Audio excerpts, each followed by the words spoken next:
Welcome to the Dan Casper Show podcast, your chance to catch the full show anytime, anywhere. If you missed it live on the radio, no worries. We've got you covered with all the sports talk, opinions, interviews, and conversations from the show. From the Packers to the Brewers to the biggest stories in sports and around Wisconsin, it's all right here. This is the Dan Casper Show podcast. All right, here we go. The third quarter is kicking off right now. Thanks for hanging out with us and joining in on the conversation and all the fun that we're having. We're going to talk with Jake Bolks coming up in about 25 minutes. So we'll get him your questions for your hunting, fishing, outdoor-related questions.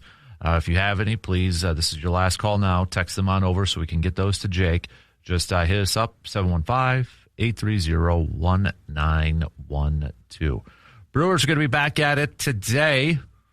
1:10 first pitch. Coverage will begin about 35 minutes prior on your radio dials of 105.1 FM, 790 AM as Shane Drone's going to get the start for the Brew Crew as the Brewers will look to sweep the Guardians before heading down south in a big 3-game series against the Atlanta Braves. Jackson Churio with another home run yesterday.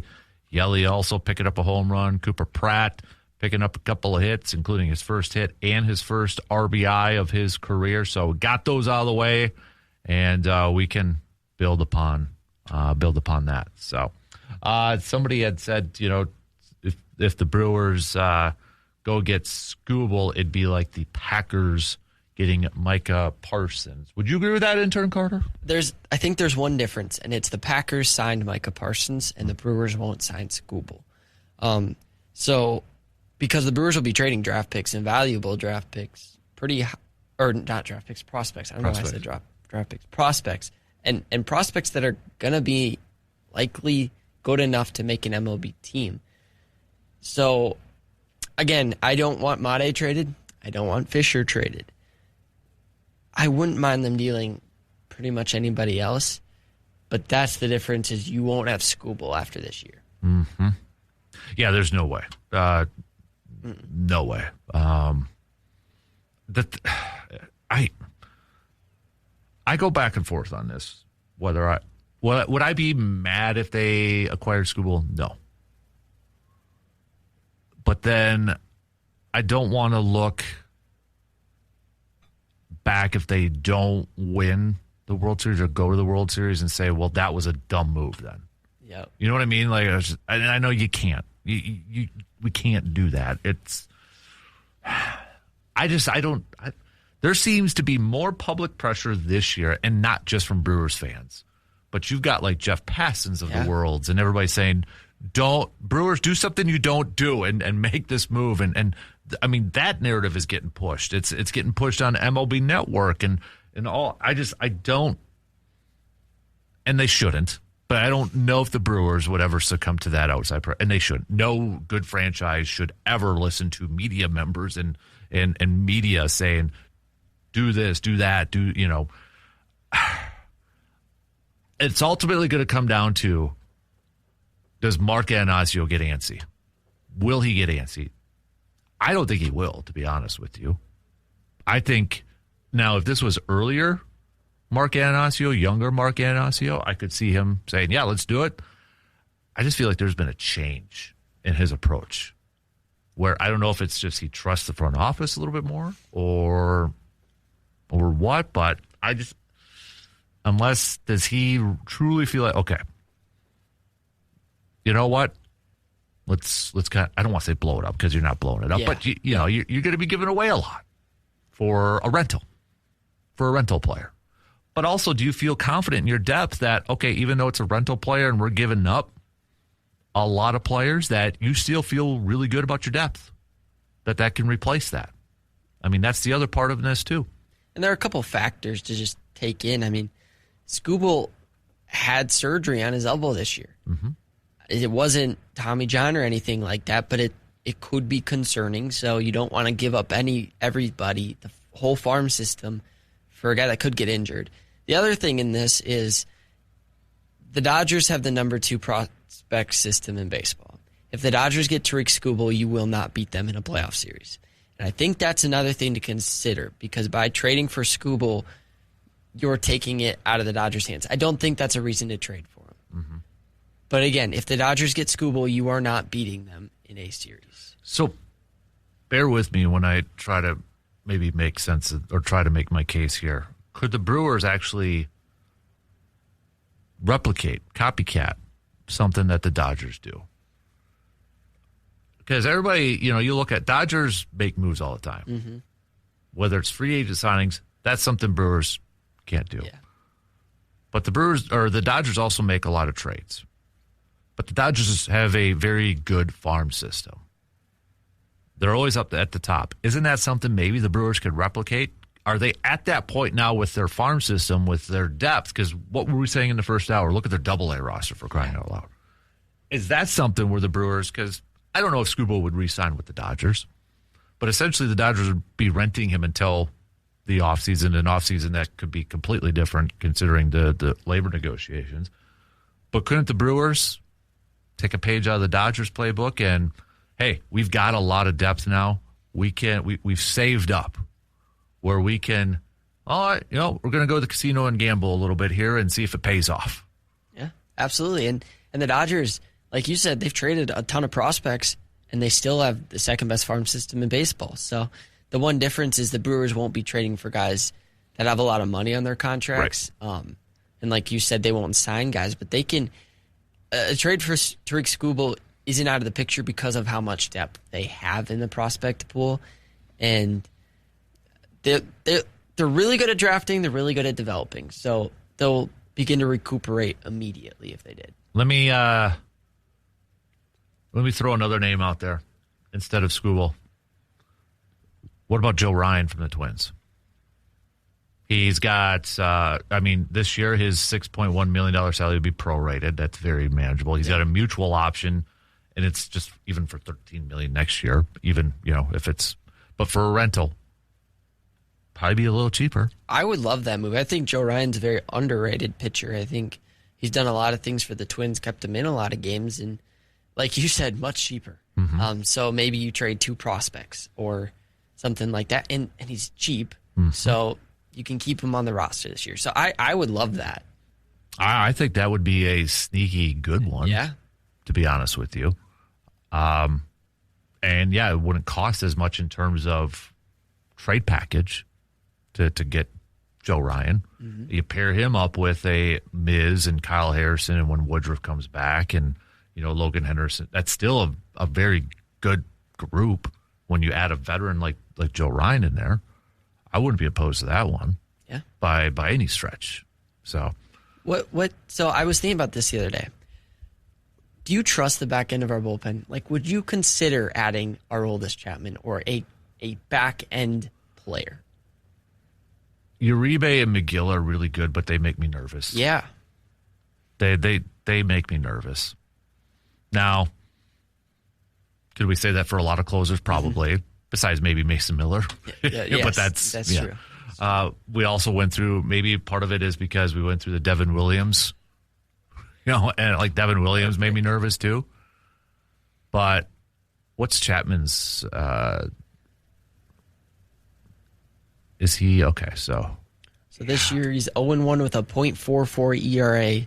He's thrown 20 2/3 innings. It almost feels like he's a Dodger, because the Dodgers lost Edwin Diaz for a little bit, but I just feel like you could use an arm in the back end of that bullpen. And that's where I honestly feel like if the Brewers were going to make a move, it was going to be another bullpen, maybe a late inning guy, where you can have some flexibility 7, 8, 9, because it seems like they kind of go back and forth between Uribe and McGill to close games. But if you can get another guy and then have options of like 3 closers for 7, 8, 9. Like they did the 1 year with Hader, and was it Knable and Jeremy Jeffress and that. So that one, I know he's up there in age, but he's still getting it done. Mm-hmm. And his thing is his contract's $13 million this year, but to be prorated about half the year. And then there's a conditional mutual option, and the mutual is only a $300,000 buyout. Now the option guarantees, though, with 40 innings pitched in 2026. And I think he's at 20 right now. Yep. So, but still, it'd be only $13 million the following year, and they're paying Brandon Woodruff over 20. So you got that. So, okay, let's say it's Skubal. Let's put this out. First of all, I don't know if Boston would ever want to trade with Milwaukee again. Yes, that's true. Part. Okay, Skubal or Ryan and Chapman. Ryan and Chapman. Mm-hmm. I'd rather have Ryan and Chapman. I think that for sure's up your top three in the postseason with Mizorowski, Harrison, and Ryan, and then your bullpen will be dominant. Mm-hmm. Yeah. I just. Well, and think about it. You're probably going to have to trade 3 prospects for Skubal. But high prospects. Yeah. But you're probably only going to have to trade 3 prospects for Ryan and Chapman because of their age and their abilities. Mm-hmm. I'd be up for that. Yeah, I think Ryan could be a sneaky good one. Mm-hmm. I like that one. If they're going to make any moves, and we got till August for this, and that's like with the Skubal one, I think teams right now, they're going to wait and see how Skubal comes back, and I know he's already back in it, but how that elbow holds up. I wouldn't trade for him right now. Mm-mm. I want to see how he's doing. Is that something that he's going to be able to continue to play with? Because it was like a new procedure too that was supposed to expedite recovery time too, which is kind of a rare thing. So that would make me a little bit nervous. So, but you're right. I mean, I see the image right there. If the Dodgers trade for Skubal, I mean, you're Ohtani and Yamamoto and Skubal and Snell and Glasnow. I mean, okay, that's not fair. Yeah, I don't know how you beat them in a 7-game series. But the Brewers could pull off a package too. That's the thing. It's not just other teams can, like the Brewers can. Mm-hmm. But I still don't think they're going to do it. I don't. I would be shocked because it's not a Brewers move. Not since CC Sabathia in 08. But that was different, I feel like, because 08, again, that was for me our first playoff experience. It just felt like we just got to get over the hump, just get to the postseason, where this is like, we've been in the postseason. I don't want to sound like an entitled fan. We just want one more step. But is that the hump? Get to the World Series. We've never been there. Is it kind of like maybe this trade does get us there? I don't know, because the Dodgers are so stacked. It's insane. But, I mean, maybe the Brewers, if the Brewers were to pull off this trade, I think they would be thinking that. Like, it's time. It's time to try to go to a World Series. Because, like you said, we've been in the playoffs a lot. So, yeah. It's tough. I'm glad I'm not the one making those decisions because I could never be a GM as much as I wanted to be as a kid.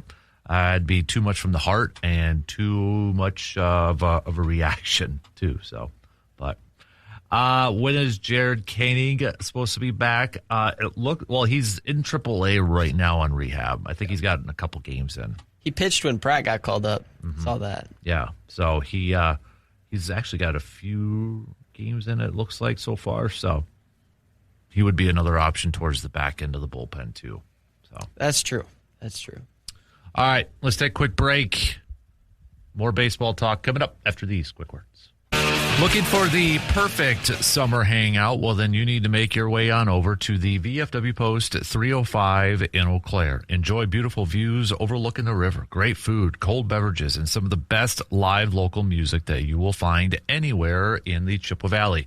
Whether you're meeting some friends after work or spending a summer evening outdoors, the VFW Post 305 is the place to be. Great views, great music, great times. That's the VFW Post 305 in Eau Claire. Last call. We will have Jake coming up here in about 9 minutes or so to answer your outdoor-related questions. So please text those on over to 715-830-1912.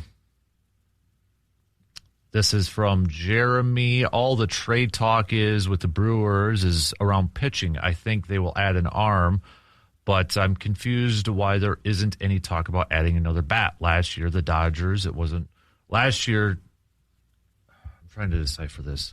Last year, be the Dodgers. It wasn't the pitching that failed the Brewers. It was the bats. Any idea who was on the trade block for bats? I think that's part of why there's not a lot. I mean, if you look at third base options, if that's where you're specifically looking, there's not.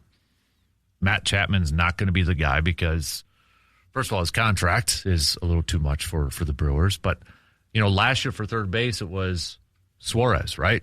The big hitting Diamondback went to the Mariners. Well, he's not doing well with the Reds at this point in time, but there really isn't a ton of bats at a position of need for the Brewers. Buxton's there, but we were just talking about him, and I don't think he'll be traded. You got shortstops, but they're not going to acquire a shortstop because of Cooper Pratt. Wilson Contreras is not coming over, so I mean that's not going to be a thing. Second basemen have been thrown out there. We don't need a second baseman, so I think a lot of it is just the potential bats that are out there. That's not a need for the Brewers. So I think that's where it kind of comes down to. And maybe that addition is Jet Williams coming up and playing third. Right now he's got 9 home runs down in AAA, and honestly, those are more home runs than some of the guys that are available on the trade deadline. Because I was looking at ESPN's 100 like you got up here yesterday, and who trips your trigger as a bat from a third base standpoint? Nobody. Right? I mean, that's what it kind of boils down to. So, and like you said, I think Jet Williams could do the trick. Again, the Brewers, they could use more power, but if Jackson Chourio hits 25 home runs, if Christian Yelich hits 20, if Bryce Terang can get to 20, I mean, they've shown... Jake Bauers might even get to 20. Jake Bauers is at 13 right now. I mean, they've shown they can hit home runs this year, and I think that's where it's different from last year, because last year, the whole season, except for August, they showed they couldn't hit home runs. Mm-hmm. And going into the postseason, you knew they couldn't hit home runs. And now, I don't know what Vegas did to this team, but all of a sudden they can hit home runs. Third most home runs in the month of June right now. It's like I got the opportunity to go to the game on Sunday, and we faced Sanchez, and I remember walking to the game going, like, the Brewers could lose this game 1-0 because Sanchez is on the mound. And Blake Perkins hit a home run. I mean, this team just finds ways to win, and recently it's been power. And so that's the difference. Last year they didn't hit any home runs. This year they've got some power, and they've got potential to have power. Mm-hmm. Yeah, I think the bad part is there's just, again, who's there that would change it immediately. I know Willy Adames is being mentioned as potential, yes. And I know Brewers fans would love to bring him back, and you could put him at third, but it's the contract again. I think it's the contract. So I know Matt Chapman is listed there, but again, that contract is not. He's got 4 years after 2026 at $100 million. Brewers ain't doing that. Nope. They're not doing that. It would have to be a rental at third base, and I just right now, based off the if we're using that 100 list on ESPN, there's not that guy that I would send a prospect for. So just quickly, if let's say Willy Adames was available, would you trade maybe 2 prospects if the Giants were to keep his money, if the Giants were to stomach that? I would. Because Willie, I think when he was in free agency for the Giants, he did mention he'd be willing to play third. And I don't know if that'd be something, he obviously loves Milwaukee still, and Milwaukee fans still love him. So that'd be fun. Now, when you say 2 prospects outside the top 30, sort of? Well, maybe one in the back end of the 30? Yeah. I mean, you're not trading Made Fisher. You're not trading Williams. But because if you are going to ask the Giants to pay, then you're going to have to up the ranking of the prospect. Yep. So and trade another one, add another one. Yeah. And then Chapman's got the full no trade clause. So I just think like if they could add Adames, that would make it so different because of his leadership. Mm-hmm.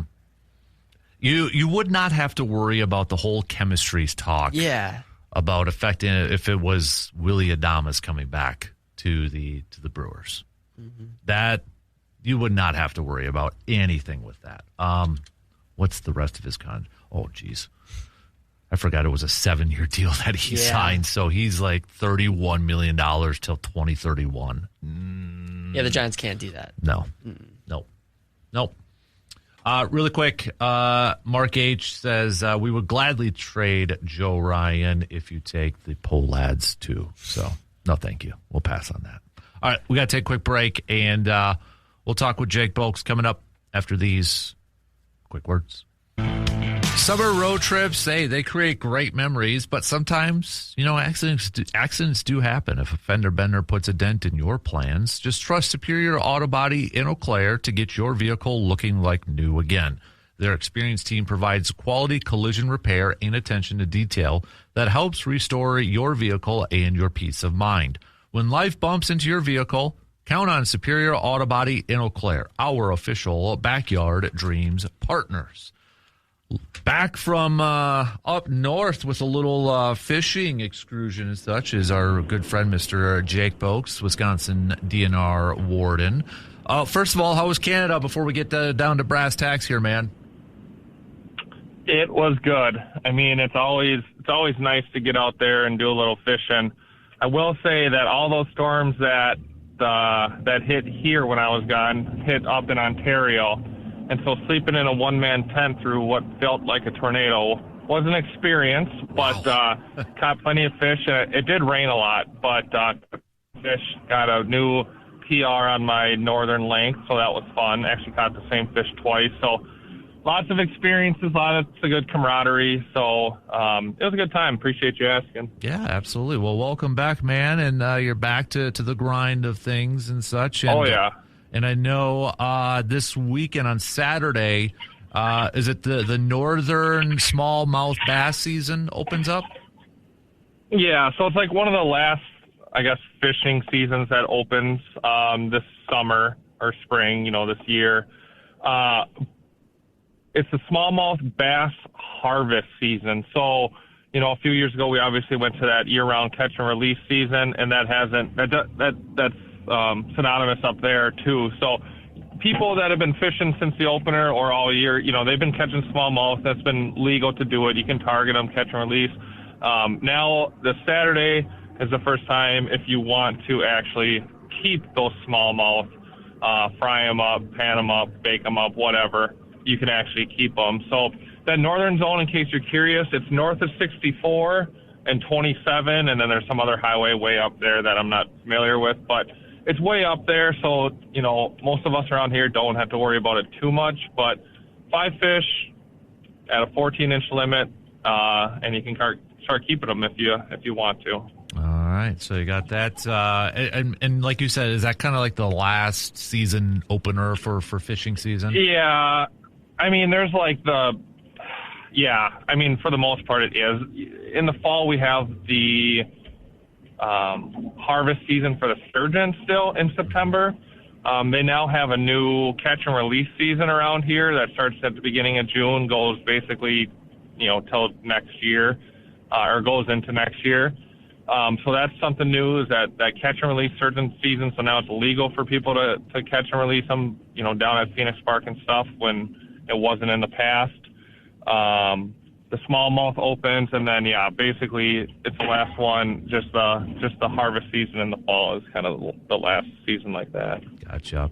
Hey, Jake, I know once in a while we kind of talk about reports, sightings, whether it's wolves. One of these days I want to get your thoughts on Bigfoot from some of the reports that you got out there and that. But okay, so there was a rumor. My wife said it was on Facebook, or somebody had told her or whatever, but there was a cougar, mountain lion, spotted around Eau Claire, like in the city of Eau Claire, like off of Vine Street somewhere over there. I don't know if you heard about that, or if, stuff like, do you guys monitor like stuff on Facebook or whatever? But I guess have you heard something like that? And if people think they have seen something like that, should they reach out to you? So I haven't personally heard of it. Maybe someone, called the DNR when I was gone last week, but I haven't seen anything come through.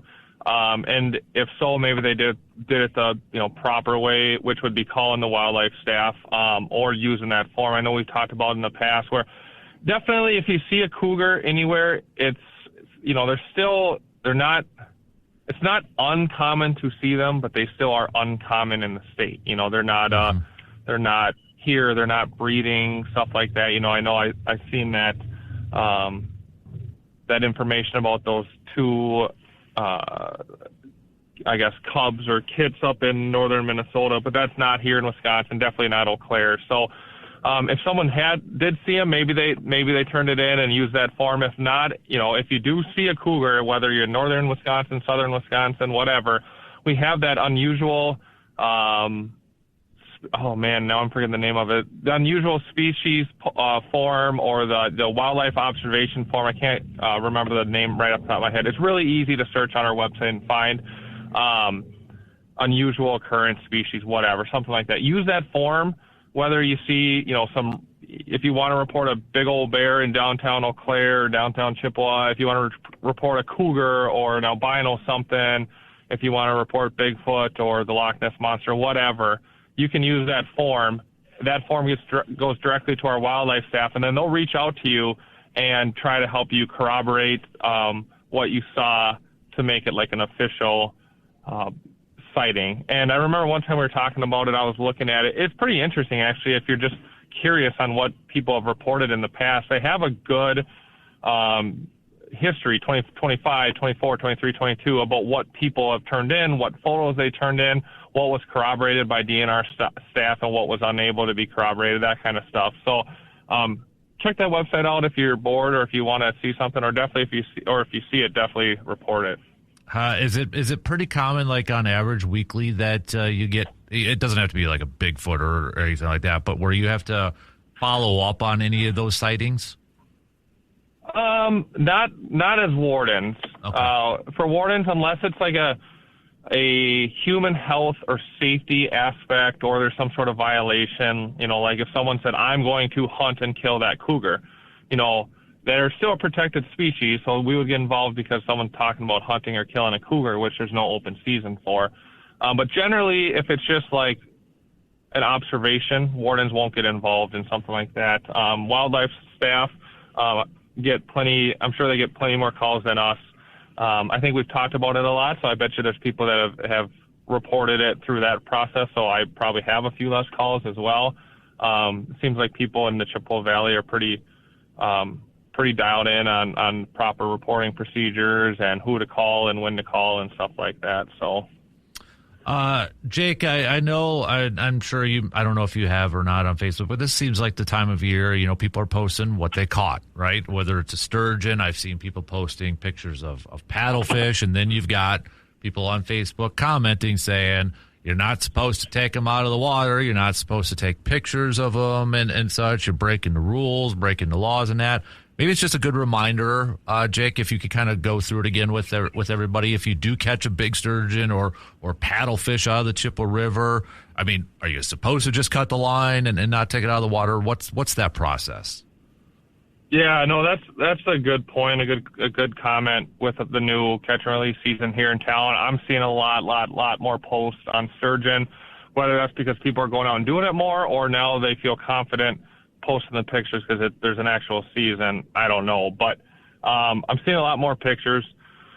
So the rule is that once you take something out of the water, once you take it out of the water more than to release it, get the hook out, or to take a quick picture, by the shoreline or on the side of your boat, once you move it away from that or put it near a live well or move it from the shoreline, it's in your possession. So you don't want to screw around with these animals too much. It is totally legal and encouraged that if you catch a sturgeon or a paddlefish, that you do grab it, handle it, get the hook out of its mouth or its tail or wherever, and release it right away. We obviously we use our discretion in our job as law enforcement officers to let someone take a picture. That's a human element. Technically, the law says is that you shall immediately release it if it's a fish you can't keep. Obviously, we're going to let you use our discretion and let you take a picture. But that means like taking a picture next to the shoreline where you caught it after you unhooked it or right before you unhooked it and put it right back in the water. Don't walk 15 yards away from the riverbank. Don't walk up Phoenix Park to where all the grass is and pose with a picture with a sturgeon. Usually those fish take a few minutes, if not many minutes, to come in, to actually bring it all the way in. So in that time, have your buddy or get your phone ready to take a picture, so you're not unneedingly leaving it out of the water or damaging it or injuring it. And if you can't pick it up, or if you can't hold it because it's slippery or it's strong or it's heavy, whatever, then don't try to. Unfortunately, I see a ton of videos or pictures or watch people in person grab a sturgeon, and then it's strong and it wiggles and they drop it right on its head on a rock on the river. And that's not very, it's just not humane to the fish, Mm-hmm. So the short answer is, you don't have to just cut your line if you see it on there. Bring it to shore, remove the hook, and release it.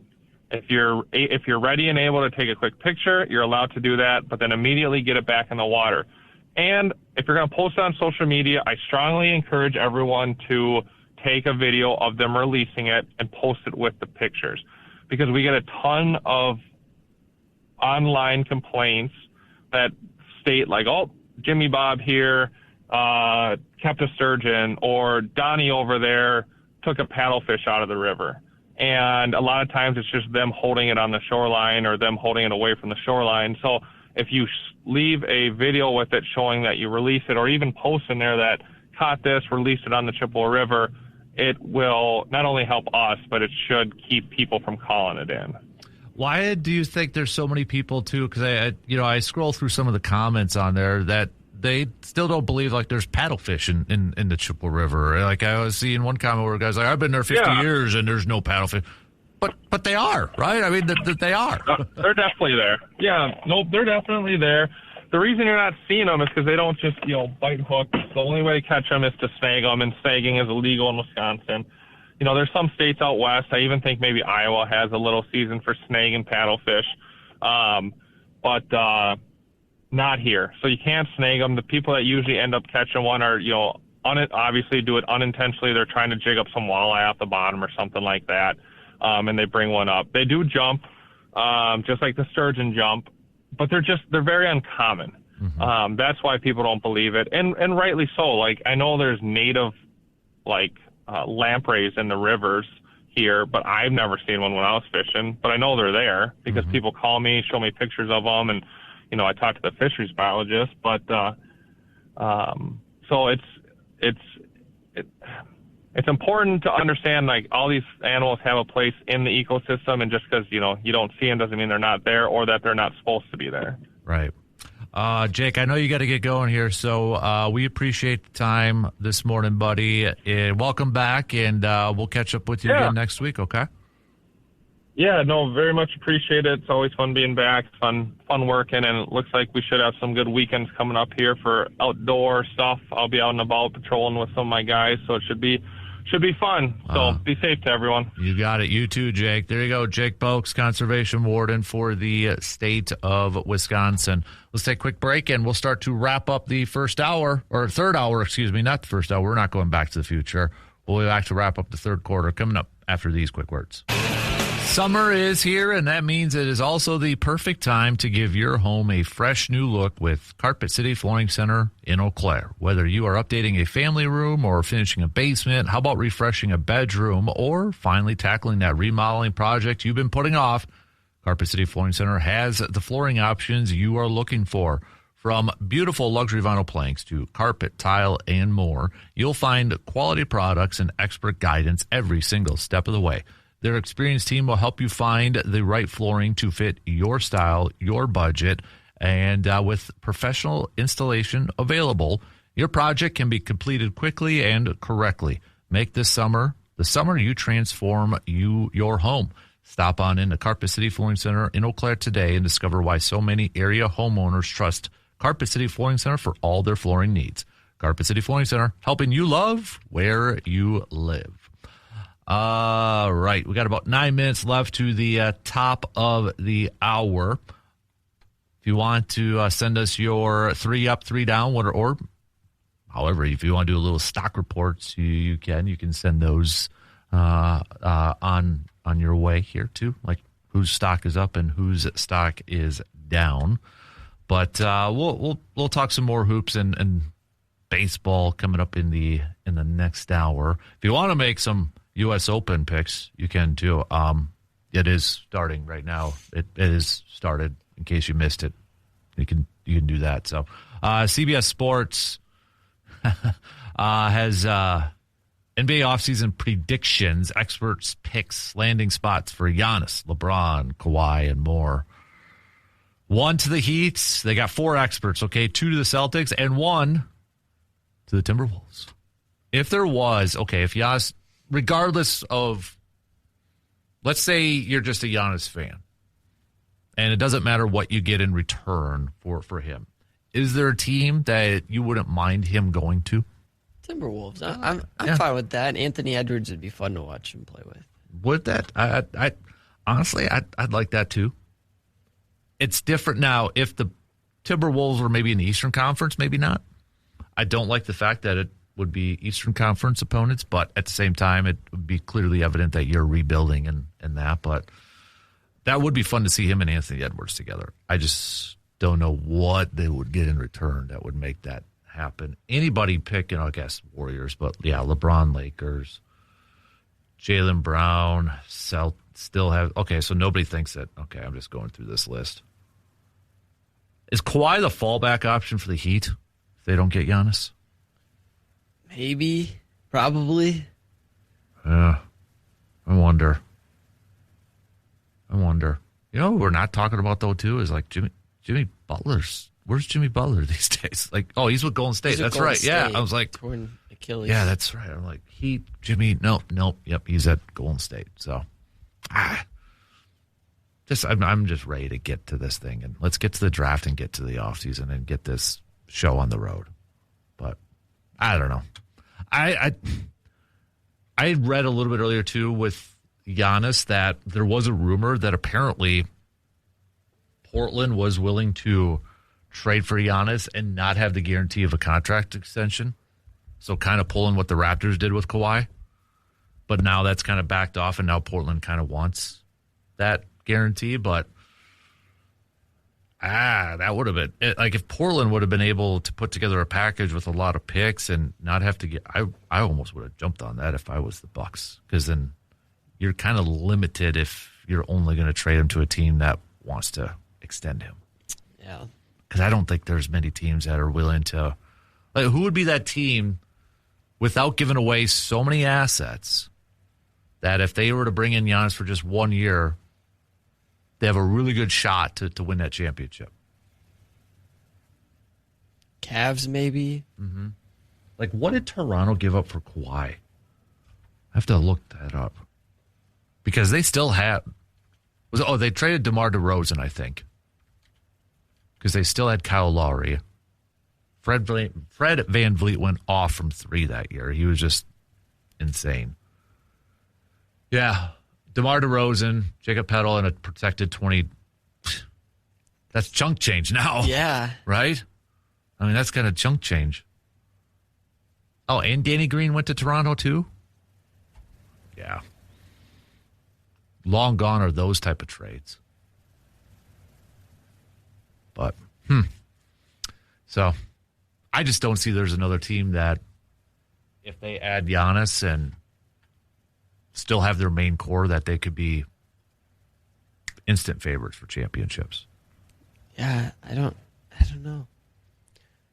Especially because, again, they'd have to trade so much just to get him. Because the Raptors still had pieces around Kawhi Leonard for that to work that year. Yeah. Bucks let him off the hook, but that's the other part in that thing too. So I don't know.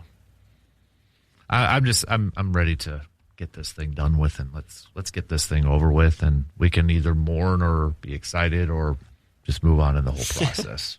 So, will you cheer for Giannis though, depending on like when he gets traded, or does it depend on the team? If he goes to the Celtics, I can't cheer for the Celtics. Mm-hmm. I'll cheer for him, but there's no hard feelings. Like, he brought a championship to Milwaukee. That's awesome. So he'll be loved, but he's got to be careful what he does at the end here. So if it's Celtics and he'll play in Milwaukee again as a visitor, I know we're getting way ahead of ourselves. Does he get a nice reception from the fans? I think so. Yeah. because I think we're still at odds. Like, who wants this? Like, is it Giannis that wants it more? Is it the Bucks ownership that wants it more? I think that's still up in the air. Yeah, I think. Because if it was clearly evident out there, or like Giannis said, no, I want out, I want this, I want that, then it may be a little bit different, but I think it's kind of in the middle, where the Bucks are like, Giannis is okay with leaving. We haven't been good in 3 years. It's probably time to move on. Like, they would love to have him back, but at some point you have to choose what's best for your organization. Yeah.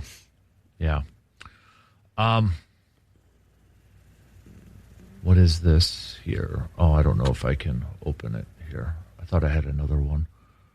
Oh, I'll have to check it out during the break here. But Jake Fisher, this was from late last night. Less than a week away from the draft, early May. Been regarded league-wide as the Bucks' self-imposed deadline to trade Giannis. There is a virtually universal sentiment shared by numerous front office as well as agents of players potentially involved in Giannis' deal. Everyone is more than ready for the saga to come to a merciful conclusion. And we know many of you are too. Alas, the possibility was raised Wednesday that we might not see a resolution by early next week. The topic of Giannis' future in Brewtown has been a roller coaster for more than a year and took another wild dip when a dear friend of the Stein line, Chris Haynes, said on SiriusXM's Deals and Dunks show that he's lost some confidence in the idea that Giannis could be dealt by Tuesday. From what I'm hearing, this can drag into free agency. This can drag on into July. I don't know. I feel like if it gets to that point, just keep him. Yeah, if it's in July, yes. Jake Fisher and the Orlando Magic? What's that? I really don't think they're a Giannis. Okay, so I don't know anymore. Whatever happens at this point. I'm at that point now. I won't be surprised either way.